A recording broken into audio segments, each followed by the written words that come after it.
Hello, everyone.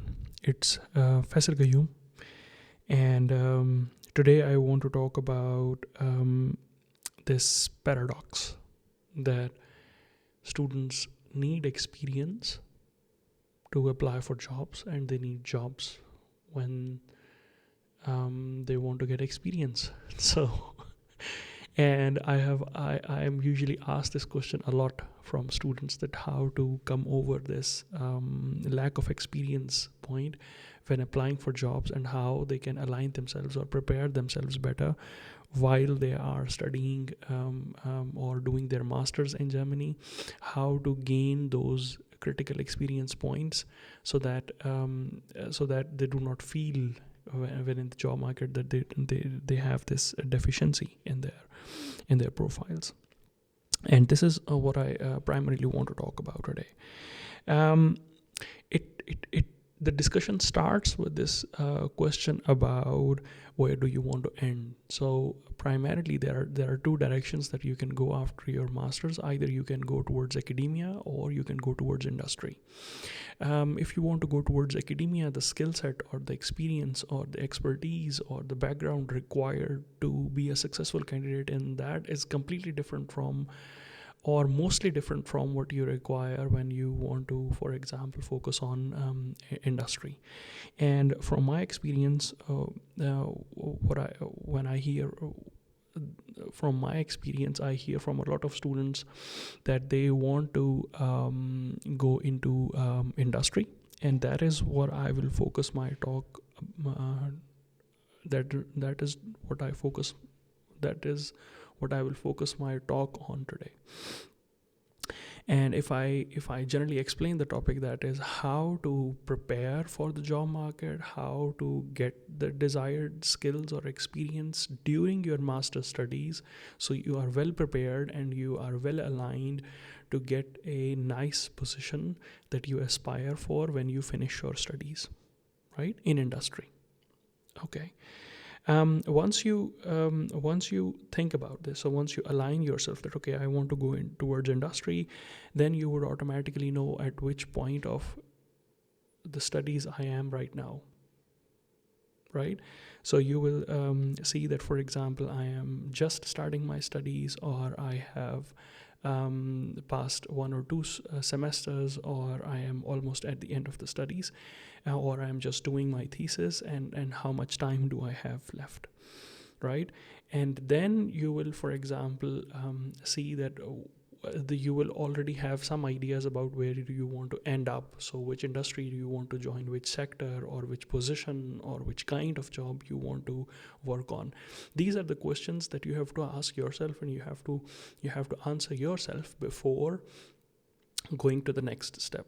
So once you have answered these questions for yourself, now pause, stop, and just answer these questions for yourself, which is where you are right now in your degree or the program, and which sector you aspire to target or you really wish to join in the future, and at what position or what role do you want to join those jobs.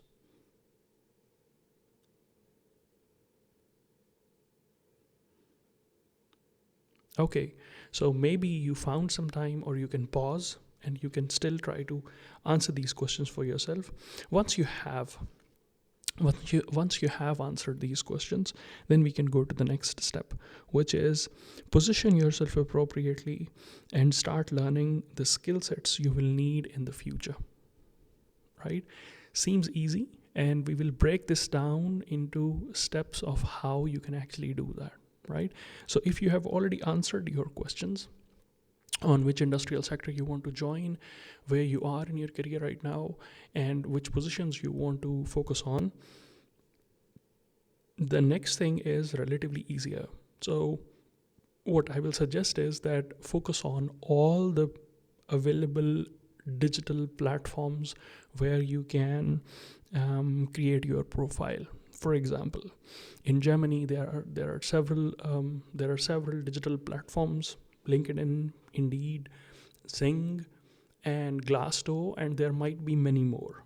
right? And so these are all the platforms where employees are there, employers are there, and you can clearly see which jobs are being posted. You can create filters, you can create notifications about specific industrial sectors, about specific job positions, about specific skill sets, and from there your search will be slightly narrowed down, but also in that domain will be broad enough that you will be able to almost see every job possibility that is being posted there, right? Now I recently learned about ghost job advertisements, and that is basically industries doing this just to get talent. So they generally post these positions which they do not aspire to fill, but still post them to see what is available in the market, and if they find someone interesting, they can start discussing with them. They can see if they can fit them in their team already, and how to go further with them. But the idea is that if you will have your digital presence on these platforms, you will be able to see all the jobs and their required skill set, for these jobs. Now, of course, you are not planning to apply on them today, but you're planning to apply on them one day. So depending on when that one day will be, in 1 years down the line, 2 years down the line, or maybe even more, or maybe much less, so maybe six months down the line, you will have to see what skills, expertise, experience, or requirements these job opportunities require or have, and what do you have to offer, right? And then you will see, for example, if there is a perfect match, then it is great. You don't need to do anything, just finish your degree, start applying for these jobs, and you're perfectly fine, you're all well. But most of the times what you will see is that there will be a slight mismatch, right? So they will ask for a certain technical degree, you would have that by the end of your degree. They will ask for a specific background in a specific subject, you would have that. They will ask for a specific background in, for example, maybe programming, or for example, maybe in management, or maybe in quality control, I don't know. So you will see that you will have some of the requirements that you will be easily able to fulfill, and then these jobs will have some skill sets or requirements that you might not have. And this is the gap that you want to play in. So you want to fill these gaps before you finish your degree, right? Once you identify these gaps, then we go towards the next steps. And oh, by the way, on the sideline, you can also do this. Instead of being digital, you can also do this in the physical form, right? So what you can do is you can attend career exhibitions, you can directly visit the websites of the industries you want to join in the future. You can meet with the people who are already working there. On LinkedIn, you can connect with the people. You can ask them which roles or which skill sets are required for certain positions, and basically you can collect all this information and see where the gap is, right? And maybe you will say that it is hard to find people. I have a tip here. So there is this platform called Mentoring Club. So the website is mentoring-club.com, where you can go, you can create your profile, you can offer your services of mentoring to people, or the students or the aspirants who want to be in your position. And you can connect with the people who are in positions where you want to, you aspire to go. And like this, the platform works in a way that you give something and you take something in return. And you just connect with people, you help them and advise them in their careers and so on, whatever they require mentoring about. And that is where, for example, you can find people. And there are different other platforms that you can connect with. For example, I remember this platform called Isaac, where you can go for exchanges and experiences. They mostly are student exchange experiences where you are just mostly experiencing social engagements, but there are also possibilities to, for example, engage in technical events or technical experiences, and maybe from there you will know people who can help you with finding out those gaps that you need to work on. Once you know the requirements, and you know what you have to have by this amount of time you have in your hand, then you can start working on these specific skills, right? Um, and you also have to understand and remember that you do not have unlimited time and unlimited resources. From my experience, what I see is that students in Germany are juggling too many balls at the same time, right? So they are attending lectures, they are preparing assignments, they have to prepare for the exams, they have families in their home countries, they have to connect with them, they have to earn money, they have to cook, they have to care for themselves, they might get sick. They have to manage their own finances, and there are so many things that they're handling at the same time that it's sometimes overwhelming to just continue to live, right? And just continue to do what they're already doing. So most of your time will be busy, and it will be and most of your time you might not have a lot of time and a lot of resources to go towards different things. For example, maybe you will see that doing a driving license will be a huge advantage, or maybe you will see that learning a language up to a specific level will be a huge advantage. But you might not have enough money, you might not have enough time to invest in these directions, right? So remember that you do not have unlimited time and unlimited resources, so you have to stay focused on a few things that will have a very high value, and you will want to get multiple benefits out of doing a few things, right?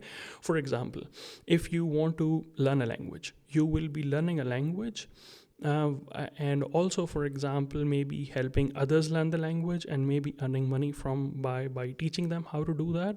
You might be learning the language by applying to different industries, by visiting them, by discussing with people, by discussing your ideas and your experiences with people in that language. So while you're doing this, you're connecting with them, you're networking with them, you're learning something new, as well as you're practicing your language. So instead of just focusing on one thing, what you want to do is you want to bunch up the high value things together, and you want to do a few things that will give you much more value and much more benefit.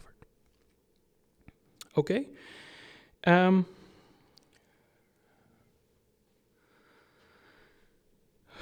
Okay. And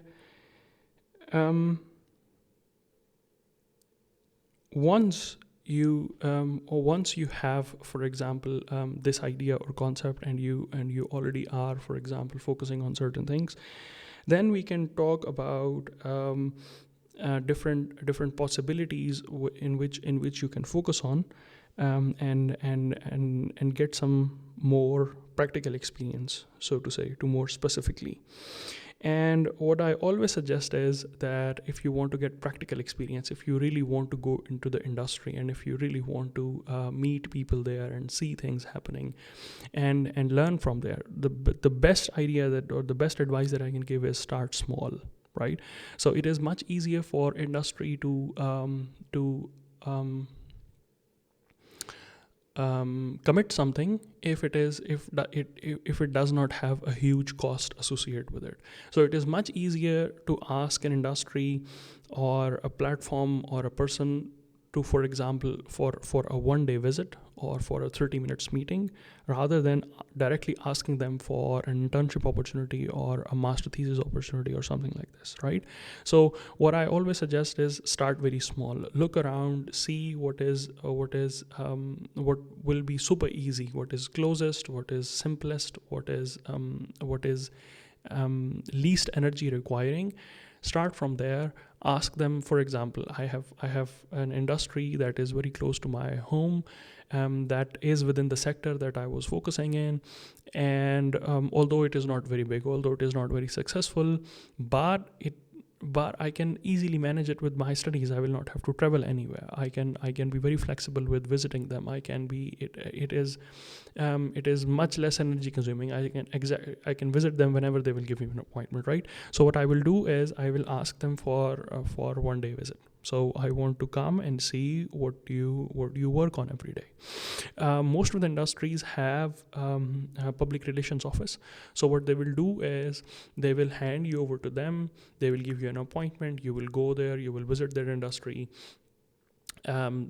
Someone experienced who has already worked there for a very long time will be helping you or guiding you through the process, and in the end you will have an opportunity to ask a lot of questions, and from there you can know more about the industry or the company. You can come back based on looking at asking them.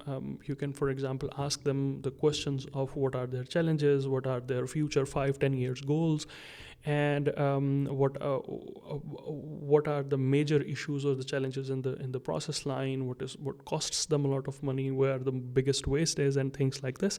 And from there you will basically see their major big pain points. You can come back home, you can do your homework, you can work on these problems based on the theory you've learned in the lectures, or based on the experience you have, or whatever. You can align that with them, and then you can pitch them a next idea. Okay, I saw this problem, I want to come to your industry now and focus on this area or this line, and I have done this my homework, and I want to collect data from here so that we will know what is exactly happening here. Can I come and work with you, for example, for 2 weeks or 1 week or 3 days, and just collect this data and work on it and see what are the actual trends, because they will help us understand this problem better. Something like this, right? So now once they will see that you're actually adding value there, they will be relatively more inclined towards having you on board and asking you, and they will not feel like they have a lot of commitment. But this is all that you are doing out of curiosity, just organically, to get yourself involved with the problem, so that you can be of real value to them, right? And then the idea is go to the next step, right? So if that works, then you will have an idea of what this company is about, or if that project idea was good enough for them, then you can scale it to, for example, say, okay, I want to do internship here, or I want to do a project with you on a specific topic, or I want to do a master thesis with you. What do you have to offer, and can we work on this and that in this area, and this and that will be the benefits. This is a much better approach to slowly penetrate into industrial landscape than to just directly ask them for internships or directly for projects, because usually the industries are reluctant with getting involved with new people who they do not know that how well will they perform. But if they already see that you're actually genuinely interested in their process, and your mind works, and you have some background knowledge and information, and they know you by your face, and they know that you have those adequate skills or knowledge that you can really apply to their problems and can find unique solutions, they are usually very inclined towards having you on their team, right?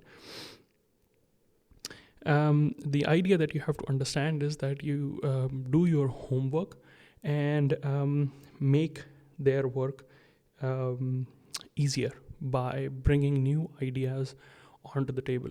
For example, you go and see work of a company who is struggling with marketing, and for example, you know about digital marketing. You can bring something on the table by saying that, oh, these are the new ideas, or these are the new techniques in the market. I want to try this and that for your product and see which works better. Or I can handle social media very well. I see that you are doing a wonderful job, but your social media presence is not very effective. Maybe we can improve your outlook by putting you up on social media, and I can manage that for you for some time and see if that works, right? Or for example, they are trying to penetrate into a certain market, and you already have that experience. You already have experience with that market, or they are not even trying to penetrate into the market. You have experience from a certain geopolitical environment that you feel their product will be suitable for, and you just pitch them this idea of, okay, maybe you can also focus on this and that area because it has this much potential, and your product will be really successful there, and why haven't you tried this, or why aren't you doing this? Or you see their process and you realize that their work process is very long, and they're doing something repetitively multiple times a day just to get something done. And based on your experience and based on your idea about new technologies and new innovations, you can suggest that maybe instead of doing it like this, maybe you can try it like this or try it like that. Let me try to develop this small solution for you, and then we will see how it goes. And maybe when you give them this gist or this idea, when you bring something on their table to make their work easier or efficient or scale it a little, they will be more inclined towards having you on their team, because now they know that that you are of more value to them. Right? So this is how you can directly penetrate into industries. And then I have some suggestions. For example, there are different funding or exchange opportunities, as I mentioned earlier. So there is Isaac, there is DARD, there are other funding agencies, there are some state scholarships which specifically give you money to go into certain European industries or certain European research institutes and work there for 3 or 6 months, and they want to fund your exchange or stay. If you can get this kind of funding, it is very easy to convince an industry that I already have funding. I am always interested in your company. Now I want to come and stay there. I will not need money from you. I will just need permission to come and work there, or for example, see this or get experience here to work on a certain problem that you're facing, or just nothing.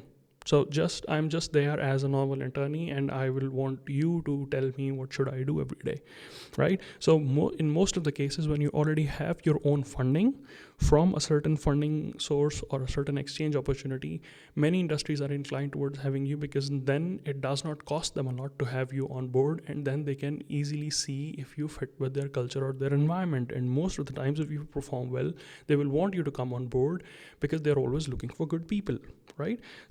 So applying for different scholarships, funding opportunities, exchange opportunities where you can get money from somewhere to be with someone and in some point in time is always a nice possibility and opportunity. So look for them as well.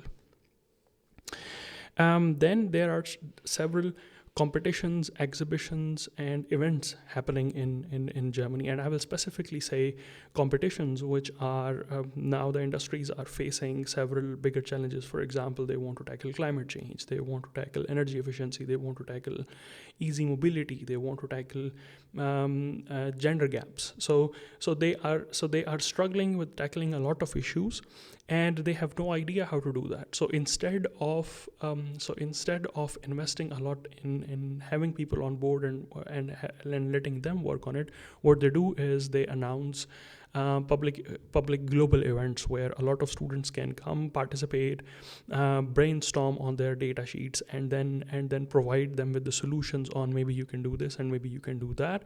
There if you participate in such competitions, you will get some real hand industrial experience on what are the real challenges they are facing, what are the possible solutions to them, and you will not just work on your own problem. You will also listen to the solutions other would have proposed, and you will significantly expand your exposure and your horizon, and it is always helpful to participate in these kind of competitions that are co-sponsored by academia and industry, or for example events like this. There are different workshops, lecture series, events happening around the globe where industries and academia are coming together to talk about or to propose different ideas on different frontiers or different challenges or problems that they're facing. One of the great networks I know about is Stube, and you can search them online. You can see their website. What they do is they basically bring together students from different backgrounds and have them on different events. So they have different funding sources, sometimes state, sometimes industry, depending on which event you're participating in. Sometimes you will visit some industry, sometimes you will just participate in social events. But the idea is that you will be able to meet with very different people from very different backgrounds, with variety of experiences, and you will be able to again position yourself appropriately for where you want to go. Another aspect or another interesting idea that you can apply or you can work on during your master's is that instead of searching for opportunities outside, you can actually start. You can, based on your, again, you have to have certain skill set, but based on your skill set or experience, you can actually start offering freelancing services or consultancy services online. You can keep your costs very low or adequate depending on how skilled you are. But in that case also, what you will do is you will get some projects or problems you will have to solve using your knowledge. You will have to deliver them, and while doing this you will earn some money, as well as you will be able to show this as a real legitimate experience by the end of your studies. So if you're doing freelancing, so you see, it solves multiple problems at one time. It solves your problem of money, it solves your problem of practical experience, it solves your problem of positioning yourself appropriately and having the right network and having your self and having your own brand. So in a way that you can cash that later when you finish your studies and you're interviewing for certain positions, because you can say, I have been working with this tool or I have been working on this technique for the last 2 or 3 years, and these are the kind of challenges or problems I've worked on. So I know exactly how to apply that, and I can use that in your industry or in your organization. Then there is a very wide network of small and medium enterprises, and specifically in Germany and in a lot of countries in Europe, right?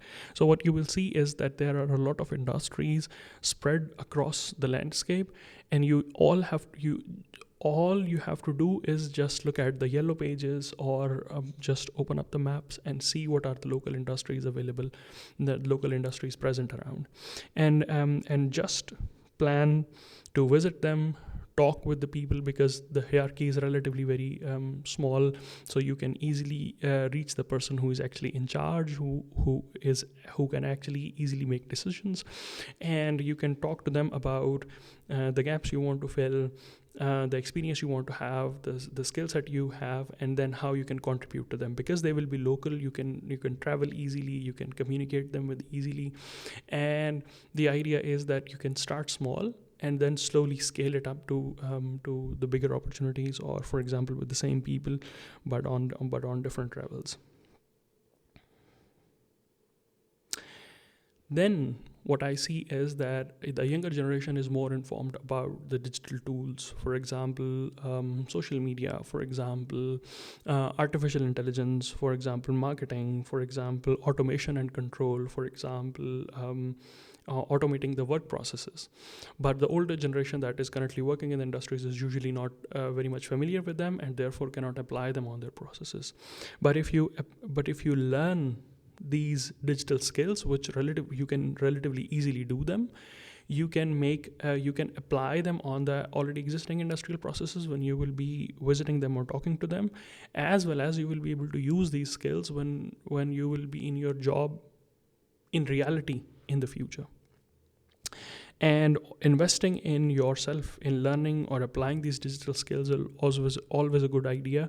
But you have to have this idea in mind that why you are learning this. So I have seen students mention that, oh, I have done this course on Python, or I have done this course on big data analysis, but I don't know, but now I have done that, and they have mentioned it in the CV. And if you ask them what is the application of this Python or big data analysis in our industry or in our group, they have no idea how they can apply those skills. But if you are a little bit more focused, if you exactly know what are the capabilities of these tools, or what are the capabilities of the skills, the digital skills that you are learning, on the job that you will do later, right? And you can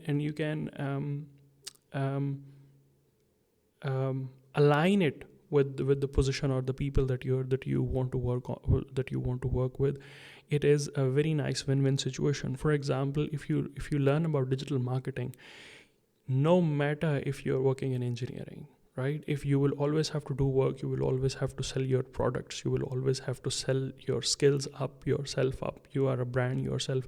And if you know how to market yourself properly and your work properly, the digital marketing experience or the skills will always be handy and always be beneficial, no matter where in which job you are.